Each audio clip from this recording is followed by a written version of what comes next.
I will never understand why Black churches would invite Michael Bloomberg, knowing the kind of history he has with the Black community, which is horrible. He has a horrible track record. But yet these churches keep inviting him, opening their doors, and I will never understand why. When does it get to the point where you have more loyalty for your people than these politicians? I guess when it comes down to money, money can persuade you to do anything. And it's a damn shame when pastors in this country are more concerned about money than their own congregation and the kind of things that a Michael Bloomberg does to their own people when in political power. All of these folks have proven to do nothing but turn on us once they're in political office. But they want to come around like a John looking for a whore when election time comes. It's just sickening, you know? And I'm also disappointed that more people in this congregation did not stand up and turn their backs to Michael Bloomberg. It would have been nice if everybody was in solidarity together against him, but I guess we can't expect that, y'all. We get what we can get. Let me go ahead and play this video. This came out of CNN Politics, March 1st, 2020. Michael Bloomberg got a bit of a frosty reception when he was speaking at Brown AME Church, just a mile from where we are right now. And as he was speaking about his Greenwood Plan, which is a plan for economic justice for Black Americans, several attendees in the church stood up and turned their backs to Michael Bloomberg. We haven't gotten a chance to speak to those people just yet, but there have been some questions about how exactly Michael Bloomberg would perform among Black voters due to his past support of initiatives like his stop and frisk policy. And Alabama, the state that we are in, is a Super Tuesday state with a significant Black voter population. Black voters made up a majority of the Democratic primary electorate back here in 2016. And Michael Bloomberg has poured significant resources into this state as it's one of the first contests where he will actually appear on the ballot. Michael Bloomberg. Look, it's no secret that we live in polarized. Michael Bloomberg is hilarious. Now, you do these heinous acts and you believe that you flood your cops in Black and Latino communities to harass the citizens and treat them like dirt. Them, the men, the women, the children. For all those years you were in office, and now we're supposed to clean the slate and act like it never happened? That just seems weird to me. But this is how many of these folks think. They really think they do these little heinous things to you, but you're supposed to put on a pair of blinders just to make them feel better. I don't have to do that. And neither does anyone else in the Black community. So a group of churchgoers Sunday turned their backs to former New York Mayor Michael Bloomberg as he addressed a historic Brown Chapel AME church in Selma, Alabama. They just love going to Black churches, don't they? They love the hell out of going to Black churches. A group of at least 9 people took part in a protest as Bloomberg spoke during the 55th commemoration of Bloody Sunday, a historic civil rights march in 1965 where 17 people were injured by police as they attempted to cross the Edmund Pettus Bridge in Selma during their march to Montgomery, Alabama, to demand their right to vote for Black people. Bloomberg was the first Democratic presidential candidate to address the congregation Sunday as he spoke about his Greenwood initiative, which he launched in Tulsa, Oklahoma in January to address systematic bias that has kept many Black Americans from gaining wealth. Several people sitting in the church pews stood up and turned their backs to him. During his campaign, Bloomberg has faced repeated criticism over policies that impacted minority communities, including the controversial stop and frisk policy strategy. Yeah, which locked up many Black people that should never have been locked up, who were harassed and targeted by police just for the simple fact that they were Black and for no other reason.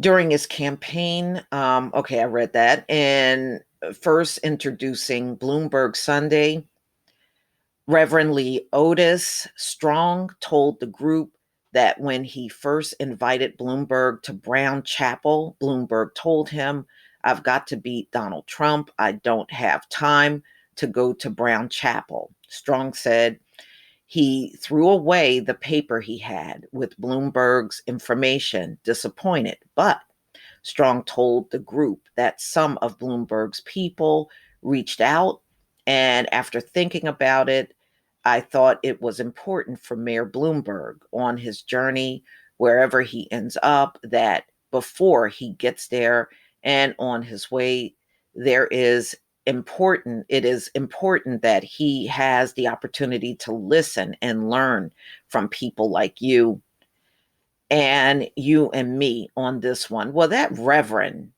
need to have his ass kicked above his shoulders, okay? This reverend is full of shit. You didn't have to have Michael Bloomberg at your church. Again, when do you get to the point in time of showing more loyalty to your people than a politician? When do we get there? He continued, I think it's important for Mr. Bloomberg, Mayor Bloomberg, to hear from you, to listen to you, to learn from you. And this will allow Terry Reynolds and some of us, some of you, to keep him informed about what is important to you. Does that make any sense to you? No, you should keep Bloomberg out of your church. Show loyalty to your people. Mayor Bloomberg. Bloomberg then greeted the group before the former mayor of New York launched his remarks that were protested. Strong addressed the congregation again, saying, "I think it's important that he came, that he came." So he came. So, oh my goodness, this pastor is pathetic. And it shows a willingness on his part to change. No, it doesn't. It shows that he wants the presidency so bad that he's willing to come around the people that he attempted to destroy. Man has no scruples. He doesn't care about Black folks. He cares about winning the presidency. And then once he gets in that position, he's going to screw the Black community over again. And I think that's important. And I want to thank him for coming, for being here. Mike sat through the whole service from start to finish. So he sat through a service at a Black church. So what? Who was supposed to see that as a big deal? Takes courage to show up, said Bloomberg, aide in response to CNN's request for comment on protesters who turned their backs on Bloomberg. Former Vice President Joe Biden also spoke at the service, and the two 2020 presidential candidates received different reactions. Why? You should have turned your back on Biden too. Okay, because look at his track record with the Black community. Boy, if these people could just get it right once, the congregation could be heard cheering and clapping as Biden became visible to them in the church. He walked up and sat in a chair in the center behind the pulpit next to Reverend Al Sharpton. Oh, please. And after Alabama Democratic Rep Terry Sewell, who has endorsed him, while Bloomberg observed the service from the front pew. During her remarks, Sewell praised Biden for his work in the African American community, praised him, even going so far as to note that he took on banks to combat the redlining that made it Oh, this is painful. Near impossible for African Americans to buy homes, Bloomberg has come under fire for his comments at the height of the housing crisis in 2008 that the end of redlining, the biased housing practice that stopped banks from providing mortgages in low income, largely minority neighborhoods, was to blame for the collapse. So Bloomberg was blaming the Black community for the collapse. Mm, mm, mm. Wow. Wow. Well, ladies and gentlemen, I wish I could say these politicians wouldn't be coming back to churches, but I know they're opening their door to churches.